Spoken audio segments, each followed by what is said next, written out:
discussion between us or the other participant, I think. Yeah.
Jonathan, eu acho que podemos começar.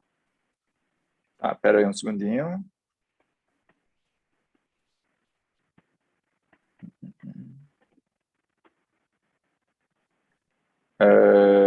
Tá, e aí como é que a gente vai fazer? Eu falo em... You speak first. Ah, tá. Eu falo that, e já começo em inglês ou eu falo em português? Presentation. How you prefer? Ah, eu vou falar primeiro em português e depois eu falo em inglês. Eu devo na tela. Olá a todas e todos, eu sou Jonathan Barros Vita, coordenador e professor titular do PPGD UNIMAR, Programa de Pós-Graduação em Direito, mestrado e doutorado da Universidade de Marília. E com muito prazer hoje que vamos receber mais um italiano no projeto da professora Mariana, né? Apesar de que hoje vai falar em inglês, o professor Alessio Lo Giudice, que é da Universidade de Messina, na Sicília, Itália, e vai falar sobre um tema que me parece muito contemporâneo dentro dos debates atuais, né? Seja dentro da Itália, com todos, enfim, as idiosincrasias da composição do parlamento italiano, mas também dentro do contexto brasileiro, em que a gente precisa discutir, digamos assim, como teremos uma nova democracia, uma democracia negociada e a crise da representação política. Então, Mariana, fico muito feliz de fazer a abertura desse evento e dizer também que esse evento de internacionalização é o evento com o maior número Mariana, você ficou falando que estava confundindo inglês tudo, eu estou na mesma fase. O maior número de eventos singulares, digamos assim, dentro do nosso PPGD. Então, o maior número de carinhas, sem dúvida nenhuma, são as carinhas com o fundo azul. Meus parabéns pelo projeto. Então, e antes de passar para o inglês, eu vou pedir para todo mundo se inscrever no canal, clicar no sininho para ativar as notificações, curtir o vídeo, porque assim o algoritmo do YouTube ele vai entendendo que você, enfim, se interessa pelo conteúdo do canal e vai indicar para mais pessoas. Então, agora eu vou em inglês. Hello, everyone. My name is Jonathan Barros Vita. I'm the director and full professor of the program on postgraduate studies from UNIMAR, University of Marília. We have a PhD and a master's program with our responsibility. And the project DDES is a project that Mariana does in order to bring out the internationalization of our postgraduate program. And also every time she's receiving people from abroad, we have really amazing experiences. And this is really important for the university and for everyone that watches our channel, our students, and everyone in the legal community. The issue that we are discussing today will be held in English, as obviously, but in any case, negotiating democracy on the crisis of political representation is a really interesting theme. And we have an Italian professor, Professor Alessio Lo Giudice, from Sicily, Italy, that is going to be with us today. And for sure, I believe that the subject we are discussing is really, really important nowadays, since we have to deal with the crisis of representation. And therefore, I'm really interested in hearing what Professor Alessio is going to state. So welcome, everyone, and I hope that we will speak with each other later on. Thank you.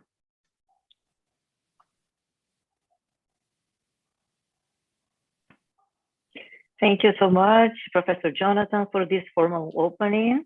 Hello, everybody. As you know, my name is Mariana Santiago, and I am professor of the Law Postgraduate Program at the University of Marília in São Paulo.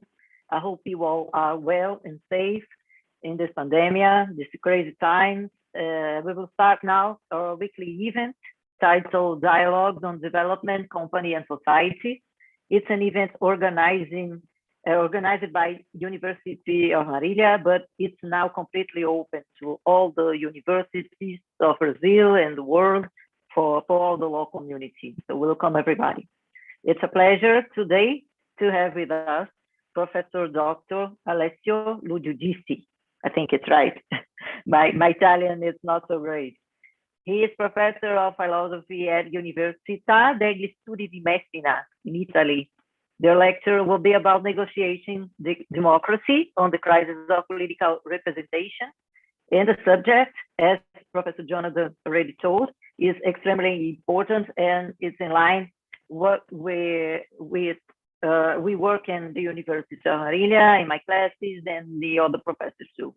I have to say thank you for the support of the International Law Institute and Professor Dr. Maria Helena Diniz from Pontifícia Catholic University of São Paulo. And so finally, I wish everyone a great event. I think we all will have so interesting opportunity to learn and study more today. So enjoy it, and we look forward to hearing Professor Alessio. Thank you once again for accepting this invitation. Welcome again. Thank you very much, Professor Mariana Ribeiro Santiago. Thank you very much also Professor Jonathan Barros Vita at the Università de Marília, the program for master students, PhD students in law. I'm very happy to be involved in this program. I also saw the several initiatives, the several meetings that you already organized. Very, very interesting, very important during this month, and so it's very happy. It's an honor for me to be involved within this program. And so I thought that it could be interesting in a certain sense to deal with a quite relevant topic, the topic of democracy in a general sense, but above all a topic related with the crisis of modern classical understanding of democracy, considering what happened in the last decades, in the last part of the last century, also in the beginning of our century, about the conditions of thinking, also the practical condition of democracy. I am a professor of philosophy of law, and so I'm a philosopher and a jurist at the same time. And so my understanding of topic like that is an understanding that came from a philosophical background, but also an institutional, political, and legal, above all, of course, background. And so, Mariana, if you agree, I could try to to start with my slides with the PowerPoint, sharing the screen, okay? And say you can confirm me that everything is working. It's already working. Okay. Perfect. Okay. It's perfect. It's perfect. Okay, I can start. Perfect. Okay, the title that you see is Negotiating Democracy on the Crisis of Political Representation. The main thesis that I would like to deal with you, that I would like to sustain with some arguments, but also through the discussion among us, is the following. My main thesis is related to, as I told you before, is related to what entails the contemporary configuration of democracy as negotiating democracy. And so my starting point is based on this consideration, on the consideration that the negotiating democracy is based on a contingent balance between particular interests. This is something that I would like to deal more in depth within our discussion. And my main thesis that this entails, a transformation of representative democracy in negotiating democracy, entails procedurally legitimate but theoretically unfounded democracies. This means that in my understanding, maybe we can sustain the legitimacy from a procedural point of view of representative democracy, following the rules that are established in our constitutional legal order. But this doesn't mean that from a philosophical, theoretical, and if you want also cultural or ethical point of view, our democracy remain founded, linked to a strong foundation. In particular, when I speak about foundation, I speak about a classical problem, a classical question that was at the origin of the idea of modern democracy. And if you want, it was at the origin of the idea of the modern state. And so the necessity to deal with two problems at the same time. The problem of the origin of the social order, and so the origin of legal and political order, and the problem of the justification of the legal and political order. In particular, the justification of the obedience from human beings, from individuals to such a kind of order. These two kinds of problems, origin of the order and justification of the order, could be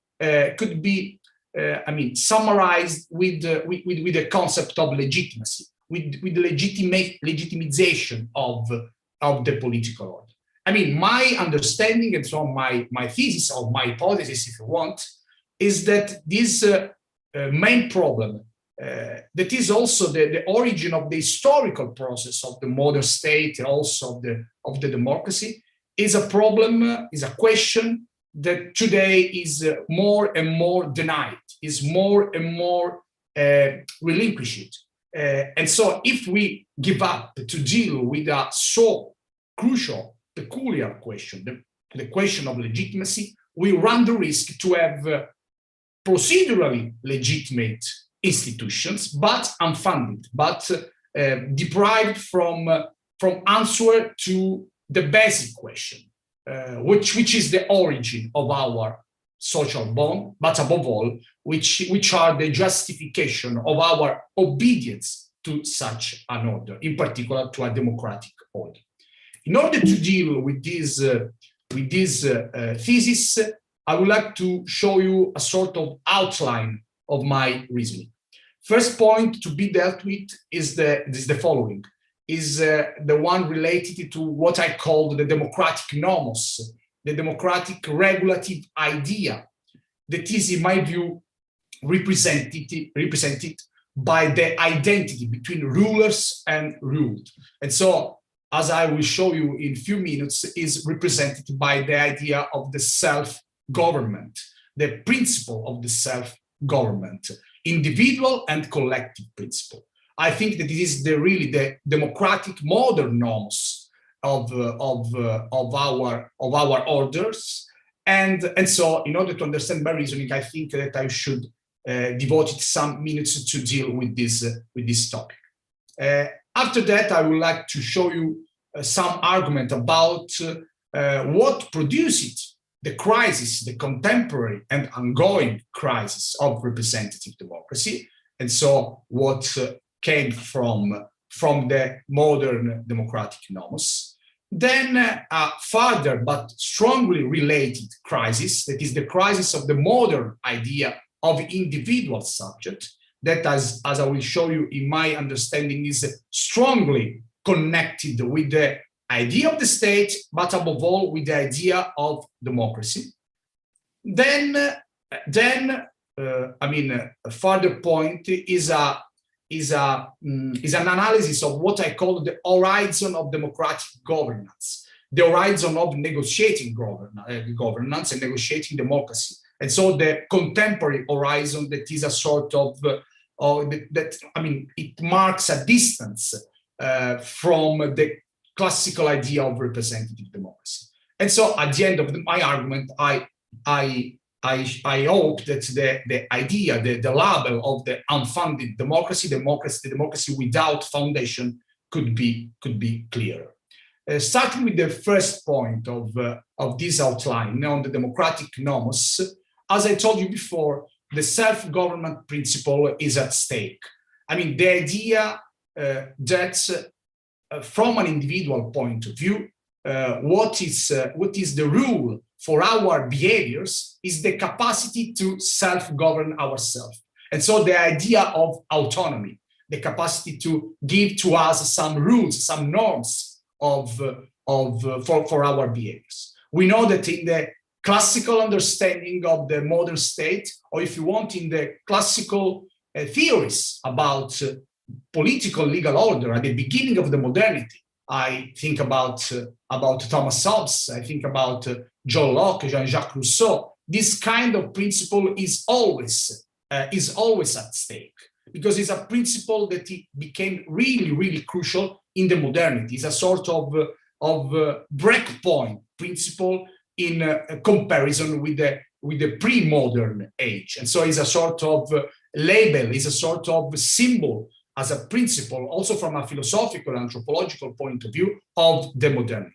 And so it's a sort of strong basis for every understanding of modern state, of the democratic root within the process of the modern state.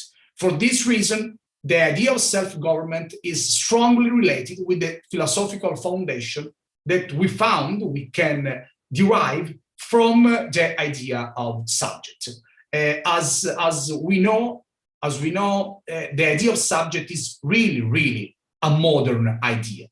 As Martin Heidegger, for example, several times declared, we cannot find the idea of subject within the ancient Greek world.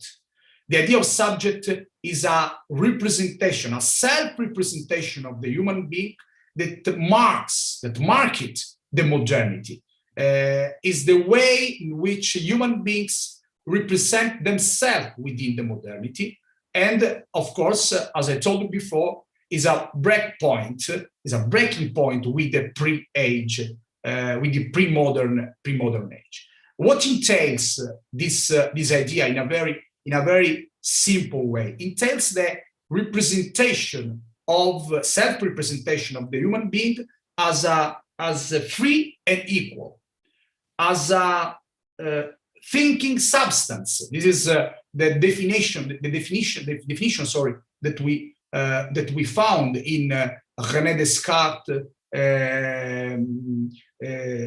discourse on the method. And so the René Descartes understanding about the cogito, the subject is a res cogitans, is a thinking substance. This is a very important from a political legal point of view understanding, because if we are, notwithstanding all empirical differences, all material differences that are evident among us, if we are anyway a thinking substance, a res cogitans, then it is possible to see that there is a sort of ontological principle of equality. We are all equal at this level. We are all free at this level. There is no space for hierarchy. There is no space for the primacy, the natural primacy of somebody or something on somebody else or something else. And so this idea of the modern subject is really a foundation of the modern politics and the modern law. As jurists, we know that our understanding of law, of the legal order, is based on the idea of the legal individual subject. But the legal individual subject is a derivation from the philosophical idea of the subject. And we all understand as lawyers, as jurists, that without the idea of the individual subject, it would be really hard to maintain our general understanding of law, of the legal order. And so the self-government principle is linked to this idea of a human being, of an individual as an autonomous, free and equal entity. And these peculiarities, these features are able to be valid universally speaking. They are valid for everybody. And this is really the marking point of the modern understanding of the subject. And so if these two principles, or if you want, if the principle of the self-government and the philosophical foundation of the subject are at the basis of the modern political and legal discourse, then when we deal with the idea of democracy, we have to be aware that we are dealing with a sort of impossible challenge. The impossible challenge is always to making immanent, to making real something that is always theoretical, is transcendent in the theoretical sense of the word. And what is transcendent, what is theoretical, is the identity between rulers and ruled. The idea of the self-government, the nomos of democracy, at a political level, could be understood through this identity, the identity between people that are in charge to govern and people that are governed. And so between rulers and ruled, the people that is able to deliberate over the people. This is the basic understanding of modern democracy. And this basic understanding, and so the democracy as an identity, as something that entails the identity between rulers and ruled, is on one hand based on the self-government principle and above all on the idea of subject. But on the other hand is something that could not be real, could not be material, because from an empirical point of view, there will be something lacking every time. It's impossible to have, concretely speaking, a concrete, a definitive identity between rulers and ruled, because we have also always people that don't vote, people that are not included within the political community, people that are not able to express their position at a political level. And so it's impossible, even within the theories of direct democracy or digital democracy, even within this theory, it's impossible to sustain the possibility to reach a perfect identity between rulers and ruled. But at the same time, this idea, the idea of the identity between rulers and ruled, is a sort of regulative idea of democracy, is the nomos at the end of the day of democracy. Because we think about democracy because we think that democracy has something to do with this identity, the identity between rulers and ruled. And if you think about that, we can think about this identity as a regulative idea as long as we understand each other as subject. Because if we understand each other as particular human beings that don't share nothing with other human beings, then it's impossible to think about this identity. It's impossible to think about a sort of general interest. And so what is really important in order to think about this sort of identity is to start from our understanding as subject. Because if we are, at the end of the day, subject, universally speaking, then we share an ontological nature. We share some interest, like the interest to be alive, the security interest, the interest to be free, the interest to be equal in comparison with other subjects. And so there are some rational interests that could be put forward at the basis of democratic legitimacy. For that reason, what in the historical process happened is that this identity that could not be real, could not be concrete, has been more and more represented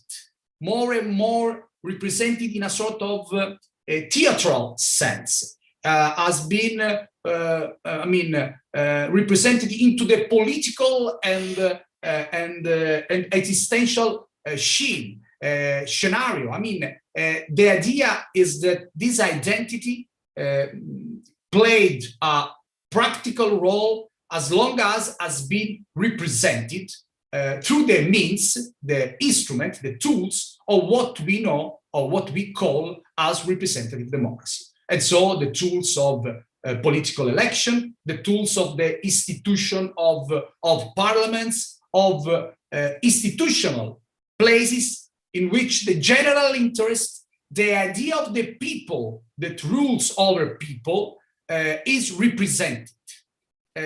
Don't forget that in several constitutions there is the duty for the deputy to represent, when he is into the parliament, not the people that voted him, but the nation, and so the general interest. This is an important constitutional legal point, because only starting from this point we can give sense to the idea of the representation of the identity between rulers and ruled. Because at the end of the day, what is represented into the parliament, starting from this classical understanding, is the idea of the people that rules over the people.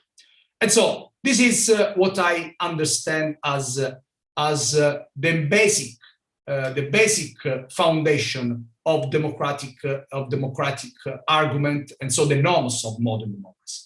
The crisis of this democracy, what we all know as democracy, representative democracy, are related to several features. I will be very, very fast on that because are features that we all know. Economic and social globalization for sure, because this kind of feature creating a sort of strong interdependence at a global level, created at the same time a loss of power of the single states, and so also a loss of power for the democratic the democratic decision-making process.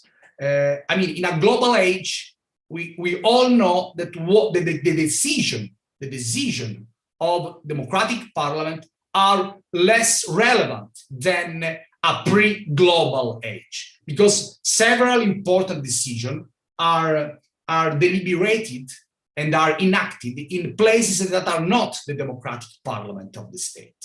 And so the globalization is a strong feature of crisis. This kind of big framework, the big framework of globalization, is able to explain also some sub-crisis, if you want, that is the crisis of the social structure founded on classes. In the classical understanding of democracy, the structure of society in social classes was also a structure able to guarantee different understanding of general interest, starting from, of course, particular point of view. But the social crisis, triggered by globalization, actually put into danger, jeopardized idea of a social structure founded on classes. We know that the classical classes, I mean, middle class, working class, aristocracy, are classes not anymore fixed, not anymore homogeneous, not anymore able to represent a real and concrete articulation of our society. And one of the outcomes is the crisis of the main, characters of the democracy in the modern age, in the late modern age, the mass parties. Because if the social structure founded on classes is jeopardized, then the political parties are deprived from their reference, from the reference of the social classes that they mean to represent. But the crisis of the mass parties is a sort of crisis of democracy, because the mass parties were anyway characterized from the idea, the intention to elaborate, to represent, to advance a peculiar understanding of general interest, of conception of the world. Our age, our democratic age, is an age more and more related to a transformation of the mass parties in personal parties, in private parties, and so in political parties that are devoted to pursue particular interests and not general conception of the world, general conception of politics. Another features, of course, you can imagine there are several features. This is just a selection of some of the features of crisis of representative democracy, is related to the primacy of technocracy in our complex society. I mean, our societies are more and more complex. The problems are more and more complex. And so it's always more and more difficult for ordinary deputies, ordinary representatives of people being able to deal with these problems. And so the outcome of this situation is the primacy of technocracy, of people that are not elected, are not representatives of people, but are in charge for their technical competence. But the technical competence in our complex societies is a source of power, is a source of power that is able to have a strong impact in our daily life. In Europe, for example, we deal with this situation considering the strong impact of technocracy in the government of the European Union. And so the political subject that we built in the past decades that is very relevant for our daily life, in which very important decisions at the end of the day are influenced by the technocracy, by the technical, group of people that are characterized from their competence. But this is a further point of crisis of political representation, because the primacy of technocracy to a certain extent is in opposition with the primacy that in a democratic environment should be devoted and guaranteed to the political representation. But as I maybe already mentioned, there is another kind of crisis very relevant in order to understand the transformation of our idea of democracy. This crisis is related to the idea of subject. Before I try to underline how the idea of subject, the philosophical subject, is very peculiar in order to understand our modern grammar, our modern language, our modern understanding of politics, law, and society. In a very concrete sense, because it is the way in which everyone is used to think about himself. I mean, this is a foundation, as I told you before, of the idea of democracy. But in the last century above all, and so from the beginning of the last century, we had important events, important phenomena, important trends that were able to jeopardize this idea. One of these phenomena, from a social point of view, was the eruption of the mass. I mean, the idea that within the society, a sort of inarticulated, disorganized, deprived from structure, a mass of people is the main character of the social and political life. But the eruption of the mass is also a sort of feature of crisis of the idea of the individual subject, because within the mass, it's quite impossible to find the subject. The subject runs the risk to lose himself within the mass. From this point of view, are very interesting, are very relevant. The analysis that you find that you can find in Hannah Arendt understanding about the mass, but also in Ortega y Gasset understanding of the transformation of the subject in the so-called mass human being. But then we have the most important historical event that characterized the last century, and so the totalitarianisms. The totalitarianisms, apart from the differences that we can underline among different experiences, were to a certain extent, unified by the trend towards the elimination of the idea of an individual subject, the elimination of the idea of subjectivity.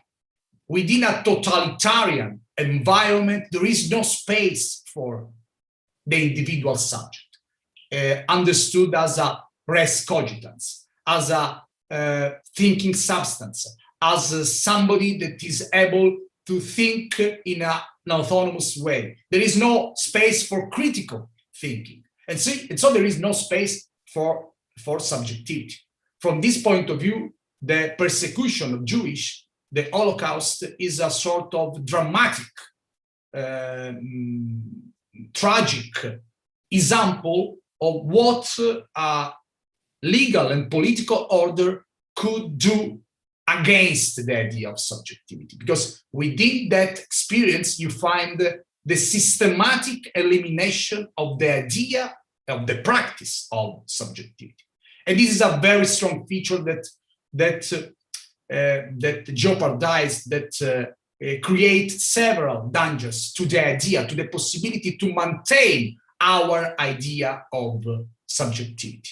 And then in the last decades, within a scientific point of view, from a scientific point of view, we have some trends like determinism and the neuroscience that more and more are able to jeopardize our idea of subject, to put into discussion our understanding as subjects. Because if we follow some strong trends within determinism, within neuroscience, within our contemporary trends related to artificial intelligence, if we deal with this kind of understanding, the sort of depiction of our mind as a sort of neural system, then there is no space, or there is really a little space for freedom, for self-determination, for autonomy, and so for all peculiarities that are related to the idea of subject. Because within these trends, the understanding of individuals, of human beings, is related to a sort of deterministic outcome coming from some external inputs. And so these different features are able to transform more and more our understanding of the subject from the idea of the abstract, universal, free and equal subject to the idea of a material subject, a subject that is totally different from another subject. And so is a sort of empirical transformation of the idea of subject is in a material substance, totally different from other subject, other individuals. And so if we go within this understanding, the idea of material subject, or if you want, the idea of material human being, very characterized by strong differences, by strong peculiar differences, then it's really art, more and more art, try to see a general interest. Because if we understand ourselves as empirical material individuals, characterized by some differences that could not be shared with other individuals, then at the end of the day, our links, our social links are always the outcome of negotiation among particular interests. There is no space anymore for a sort of general interest that is based on our universal nature as subject. And so even the idea of, even the crisis of the idea of subjects is very relevant in order to understand the crisis of the idea of democracy. The general outcome from an institutional point of view that we have, if we consider the presuppositions that I already put forward, is a different conception of the institutional environment. You all know that we use in several fields the concept of governance, a concept that has a sort of origin in the economical language, in the economical environment. The concept of governance, traditionally speaking, is related to the idea of corporate governance. But we know that from several years, we use this concept in order to deal with every kind of institutional and political organization, and in opposition with the traditional term that we used, that is the term of government. And so the concept of governance, from a general understanding, seems to imply a different conceptual framework than that of governments. In a generic sense, as I told you before, we could say that governance implies a reference to a certain organizational institutional complex. And so it can imply any political or institutional model. But from a more specific point, governance implies a particular idea of the regulatory model based on a horizontal model of agreement and negotiation among private and public players. And so this is the outcome of the crisis of representative democracy, the crisis of the idea of subject, the crisis of the possibility to think about a general interest. For that reason, when we deal with the governance playing field, then we have to understand that every practice of governance is devoted to establish just a playing field, just a framework on which public and private entities can pursue their interests. We all have the experience within different fields, different legal fields, and not only political fields, of what it entails within the field of the administrative law, the field of civil law, the field of business law, the field of constitutional law.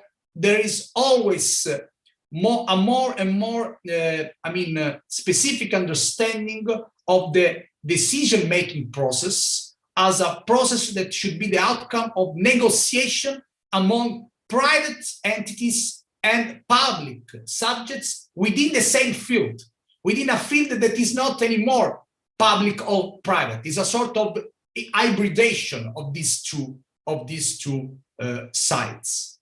And so government, in the classical understanding of the state, of the democratic state, presupposes the framework of an official ultimate authority. The state, the parliament, the legislative, empowered to impose the supremacy of a general interest. And so the possibility to think about the idea of a people, because the people is an idea, is the idea of the existence of a general interest that we can share. In opposition of that, governance system assumes that we must reorganize our social coexistence, renouncing to pursue the general interest. Because considering the presupposition that I already put forward in the previous slides and in my speech until now, there is no space to think about a general rational interest.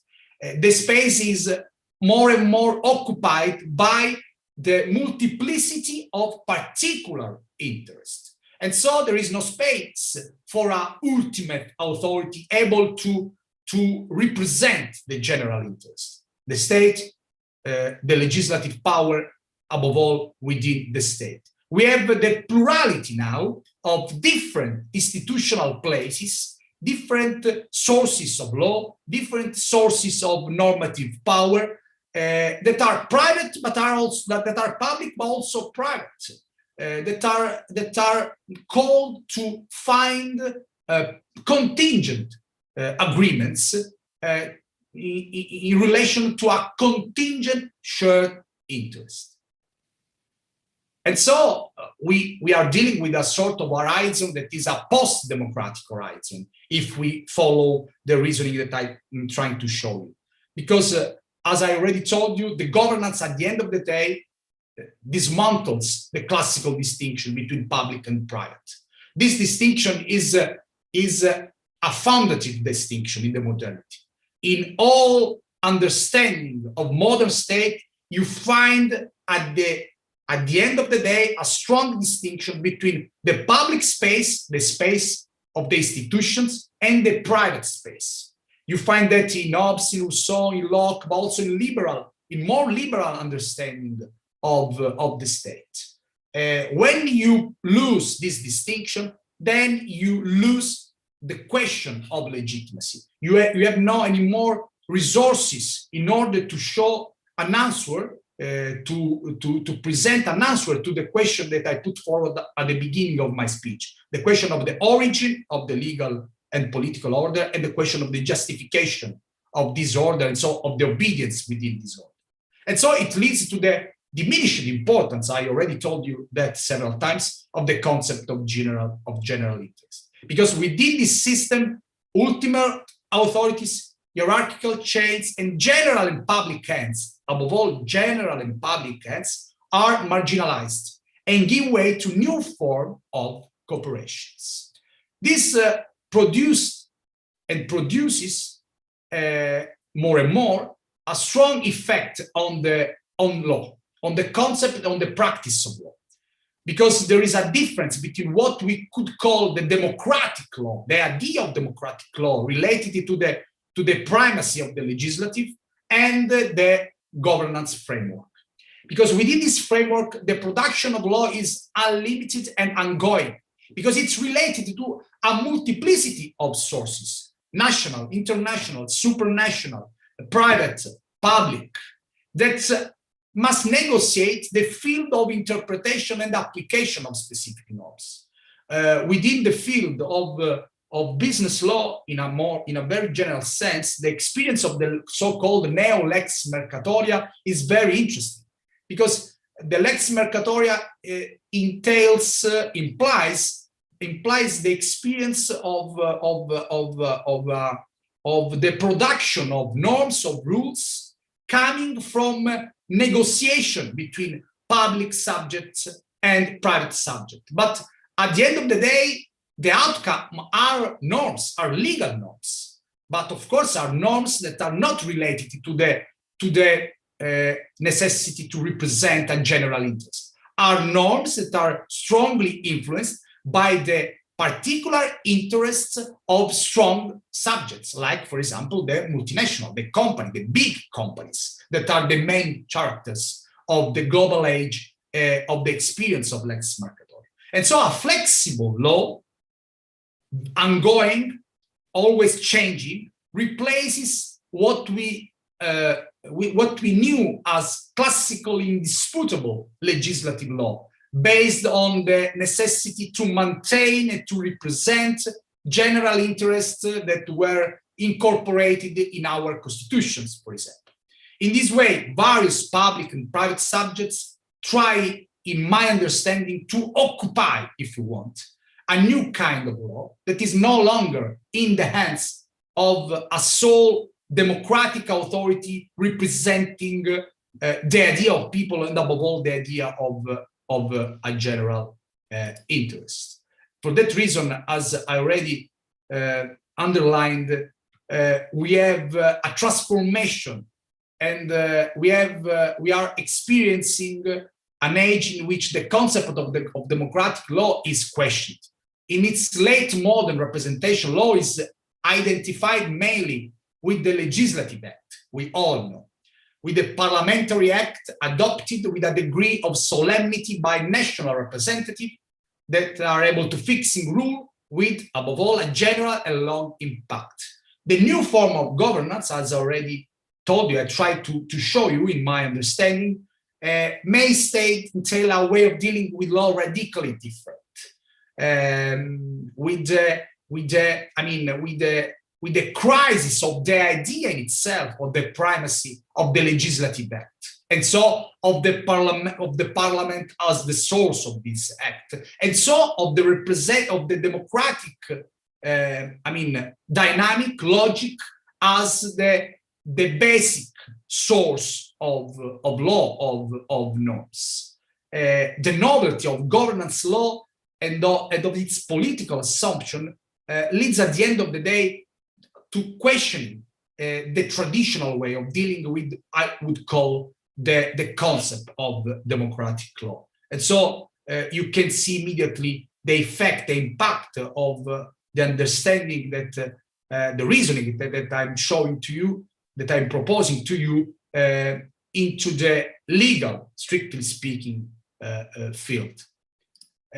Maybe considering all these consideration, analysis, we can have a better understanding of my main thesis, the idea of the unfunded democracy. And so we can reach the conclusion of my speech. From a democratic point of view, from the point of view of democracy, what is more and more into the field is an idea of horizontal democracy, in contraposition to the classical vertical idea of democracy implied by representative democracy. And we have a lot of experience of deliberative and participative democracy that are, the representation of the necessity to put around the table all the stakeholders in order to reach a really shared decision that could be applied and observed by citizens. The problem is that often around this table, there are subjects that are stronger than others. And so several times the outcome of this methodology is just the primacy of some private, stronger interest on other interests. And so there is no space for general interest. And in particular, anyway, when we follow some good experience, in my understanding, like the experience of deliberative democracy and the participative democracy, the experience in which people are involved even if they are not representative, institutionally speaking, of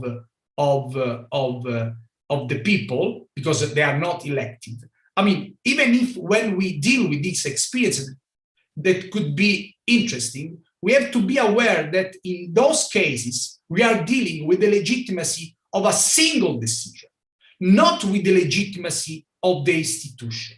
Because the legitimacy of the institution, origin of the order, and justification of the order, of the obedience, is related to the possibility of represent the identity between rulers and ruled in a general sense, following a general interest. And so these kind of answers that, in my view, are interesting, are positive to a certain extent, are not able to deal with the main problem that we have in our age of crisis. And so the problem of finding a new answer to the question of the origin of the legal order and the political legal order, and to the justification of such an order.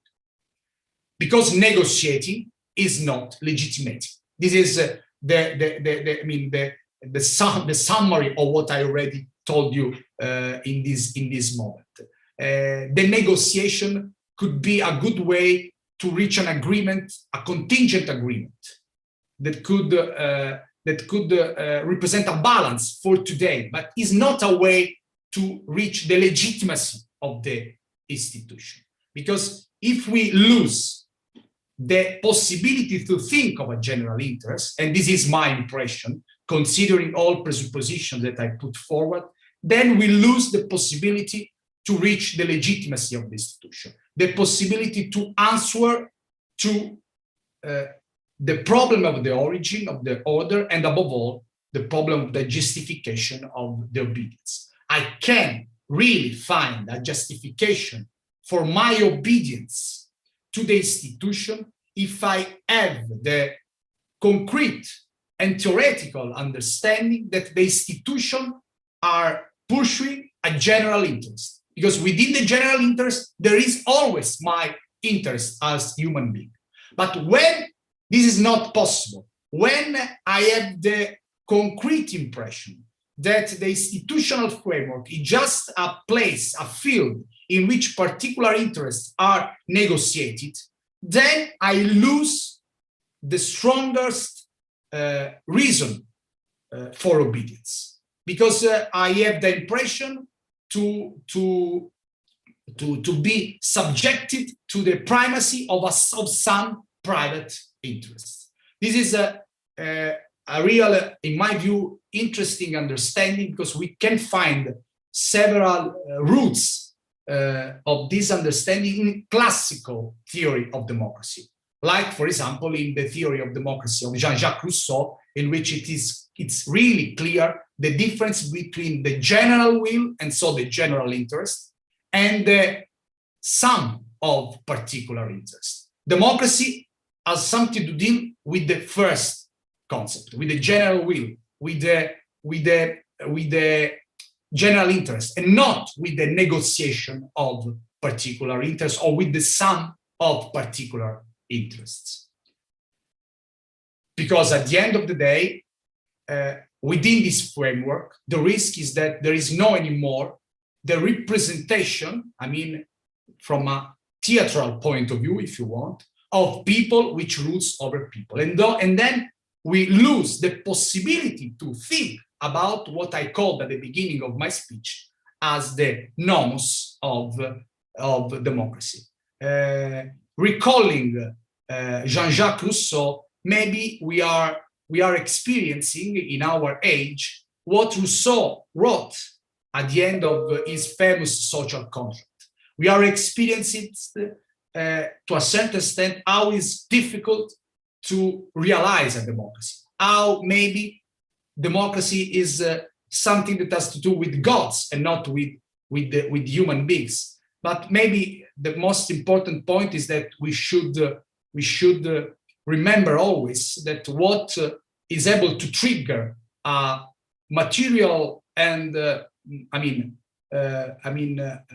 reachful practical democracy is the awareness that we cannot never realize the identity between rulers and ruled, but that we can always go more and more close to this idea. If we lose this trigger, if we lose this hope, then we are obliged to say that Jean-Jacques Rousseau was right when he wrote that if there were a nation of gods, it would govern itself democratically. A government so perfect is not suited to man. Thank you very much. Thank you so much, Professor Alessio, for your excellent lecture. I'm impressed. I see so many points of contact in our work. I have so many questions to you, but I will let Professor Jonathan Vita talk first. He probably has some questions for you too. Thank you, Mariana, for the... But I believe that we are now, and I believe Alessio touched on the subject, that we are now on crossroads relating to the ways that democracy have been dealt with, and now we're moving to a different environment of democracy. I believe that it's fair to say that social networks and the way that representative democracy is being carried out today is really contradictory with the founding principles of democracy. And the way that people behave to this kind of gap between the representation and the way that they perceive representation is really problematic in terms of today. That's why I believe that many are the movements in which people are denying politics in terms of achieving a greater democracy. I believe this happened in Brazil, this happened in Italy, this happened in the USA. I mean, it's happening everywhere. And I would really like to hear you about the problems created by the direct connection using social networking on this aspect.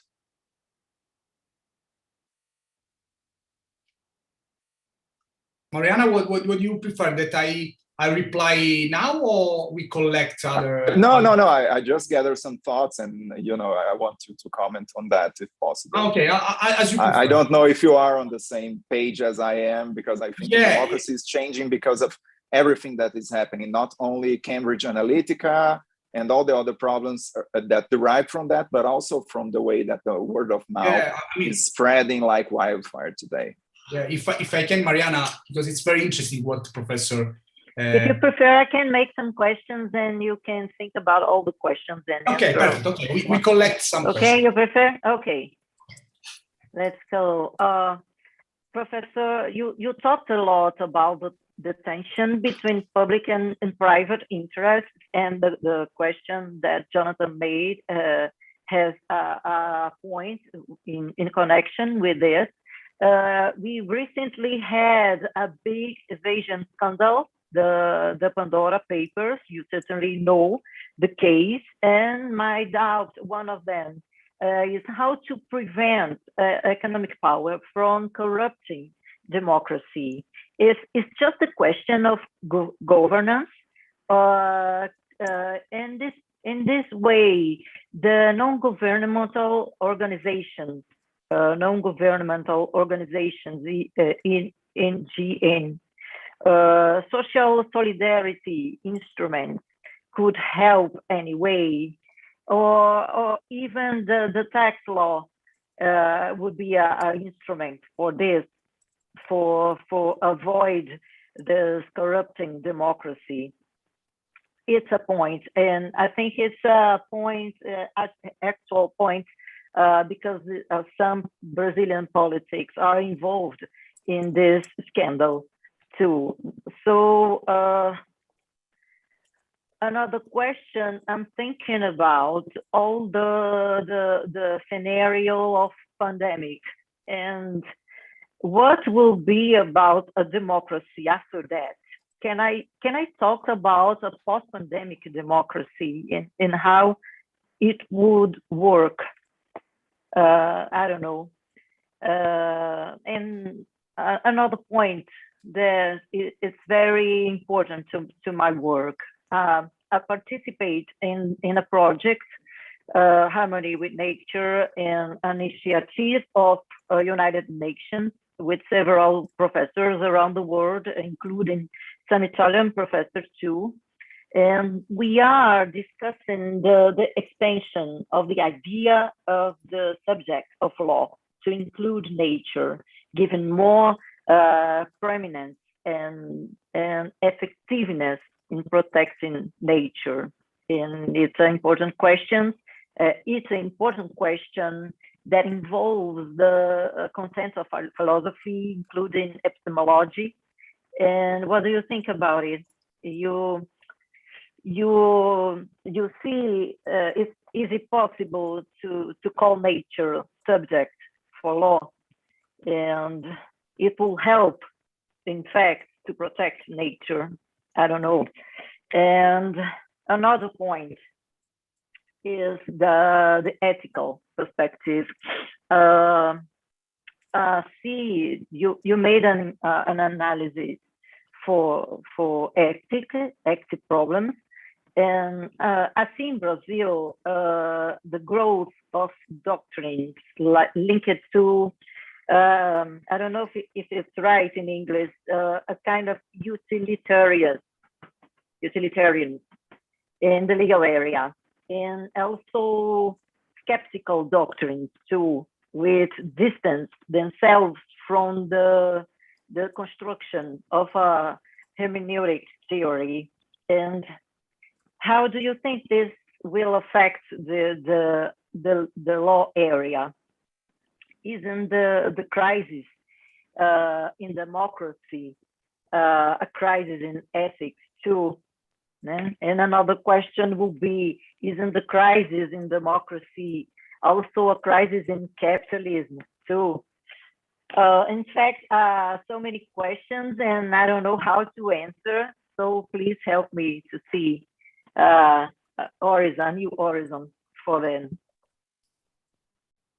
Yeah, you want that? There are other questions we can collect, or I can deal with that now. Feel free. Yeah, okay. I can begin with that. Okay. Thank you very much, because in my understanding, your questions are totally in line, in my view, with my attempt to depict a framework. As usually say to other people, student colleagues, I think, as you know, because we are all colleagues, that from the questions, more than from the answer, you can find the level of reciprocal understanding. Yeah, and I think from your question, I found a very high level of reciprocal understanding. And so I will try to deal with this big question. But what I really share with you are the questions. I mean, and the way in which you put forward the question. Starting from the first, from Professor Jonathan, I totally agree with you. I mean, this is a very, very strong point. The digital space, the digital area, and so what we label through the internet space, the social media, and so on, is something very, very crucial in order to understand, as Professor Jonathan said, the transformation of democracy. For one reason, I mean, there are a lot of reasons, but one specific reason is that the logic of digital space is the immediacy, is not the mediation. The logic of traditional representative democracy, in opposition, is the logic of mediation, because people are calling to vote and are calling also to elaborate their ideas through the activities of political parties. Then they elect some representatives that in turn they are called to elaborate some specific interpretation of the general interest, enacting law, but always through mediation. I mean, the mediation of the dialogue, of the quarrels sometimes, of the conflicts. I mean, but anyway, the mediation of thought. Within the digital space, of course, there are a lot of exceptions, but I mean, in a general sense, just think to Twitter, to some tools that are able also to influence our way of thinking. I mean, in the digital age, we are more and more bring to the immediacy, to some immediate reactions. And so not to think about the topics, but to react with our instincts, with our emotions. And so, in my view, one possible answer or way to deal with the question put forward by Professor Jonathan is that the digital space create a very big space for a sort of emotive politics or emotional politics that is far from the traditional idea of ideological mediated politics. And this is very important because if this space of the emotion, instinctive emotion, occupies the space of democracy, then we have the transformation of democracy. We have the utopia, to a certain extent, of direct digital or electronic democracy, that at the end of the day is a way also to exclude a lot of people. We have the elimination of the mediation of the reflection, of the analysis, of the thought. And so you are totally right. Within the trend of the digital space, on the social network, for example, we are experiencing the potential of a different idea of democracy that, in my view, is more plebiscitarian, is very far from our idea of constitutional democracy. But I mean, there are a lot of other things to say about what you put forward, Professor Jonathan. I mean, because it's a very interesting point. But in order to deal also with other questions, I would like to stop here. And so I underlined above all the idea of the difference between the logic of mediation, that is the logic of representative democracy, and the logic of immediacy, of the instinct, of the emotions, that is the logic of politics, when politics is developed more and more within the digital space, and not within the institutional place or the social, I mean, concrete and not virtual spaces. Mariana, your questions are very, very important in my view, because you were able to deal with the crucial features of the framework that I tried to show. For example, I mean, in my view, you are totally right, and you totally, I mean, centered the point of the economic understanding of governance. When you say that the problem of the governance framework for democracy is related to the economical power to corrupt democracy, that is in charge of subject, not individual subject, collective subject, like companies, that are, we know, in our age, in several cases, more and more powerful and stronger than several states. And so this is the problem of globalization. We have a space in which there is a competition among private and public subjects. But several times the public subjects, like the states, are weaker than private subjects, like companies. And so if the space, the political space, is more and more the global space, is a sort of destiny that at the end of the day, the economical power influenced the democratic process, and as you said, calling into question the Pandora affair, is able to corrupt, to create distortion in the democratic understanding, because it's a sort of representation of the primacy of economy on politics, and so the primacy of private interest on what should be the representation of general interest. This is not, a demonization, in my view, of private interest, or demonization of economical field, commercial field, business field. This is not the point. The point is that a democratic institutional environment should be able to distinguish between the space in which private interest should be pursued and the space in which or the framework in which some general interest ends should be enacted. Very interesting, of course, your big question about what you called the horizon of post-pandemic democracy. Here we can try just to make some prophecies, because we don't know what will happen. But there are, in my view, two main possibilities. One very dangerous, and one very, very promising. It's what you mentioned after that, when you called into question the protection of the environment and so the nature.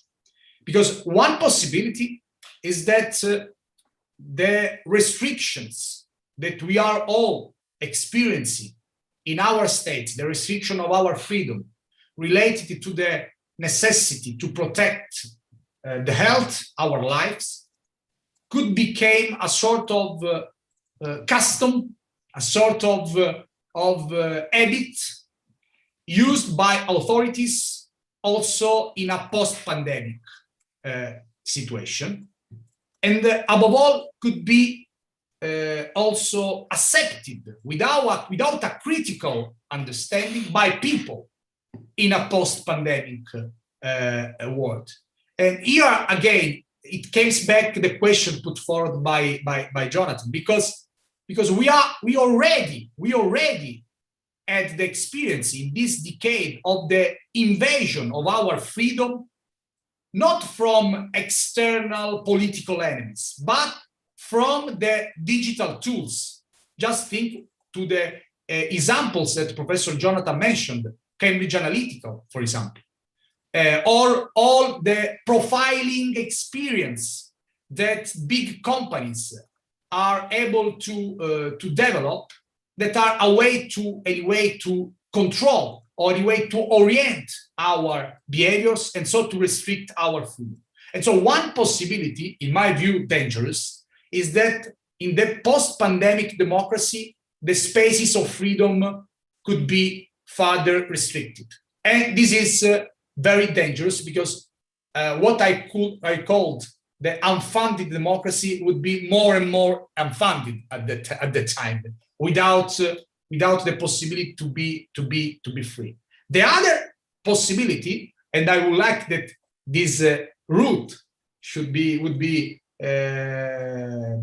followed, is the possibility to understand that we need more and more to deal with general interest in politics.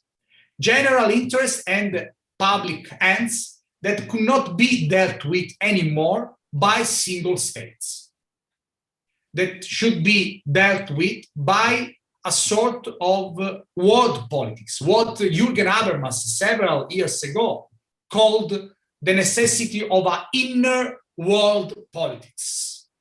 Because I mean, the pandemic situation show us how there are in our age situations which could not be governed by single state actors, like the emergency from pandemic. But we also experienced the incapacity of some international organization, like the World Organization on Health, to deal with these topics, because they are not politically strong. And so we need to understand, this is the other possibility of the post-pandemic democracy, to understand that we should rethink about democracy in a post-state environment, in a global environment, but as long as we are able to put at the top of the agenda some really public hands, and the protection of the nature, the protection of the environment, and so also the possibility to protect the rights of future generations, in my view, is totally at the top of the agenda. And so this is a way also to answer to the other question that you already put forward. The last question that you put forward is about the ethical perspective, and you say that the utilitarianism as a trend is more and more present also in our legal science, in our legal practice, and also, in my understanding, is an outcome of the framework that I tried to show. Because if the point is the satisfaction of particular interest, then the ethical perspective is utilitarianism. It's something that is logical understanding. But it's also a new kind of utilitarianism. Because in the classical philosophical understanding of utilitarianism, just think to John Stuart Mill or Jeremy Bentham, you have an idea of the utilitarianism linked to the possibility to establish some public ends, like like the happiness of the most of the biggest amount of people. You understand that it's a different kind of utilitarianism. The utilitarianism that you put forward, in my view, is individualistic. There is no space for a public hands to realize according to a utilitarian approach. And so, also in this case, I follow your line perfectly. Thank you.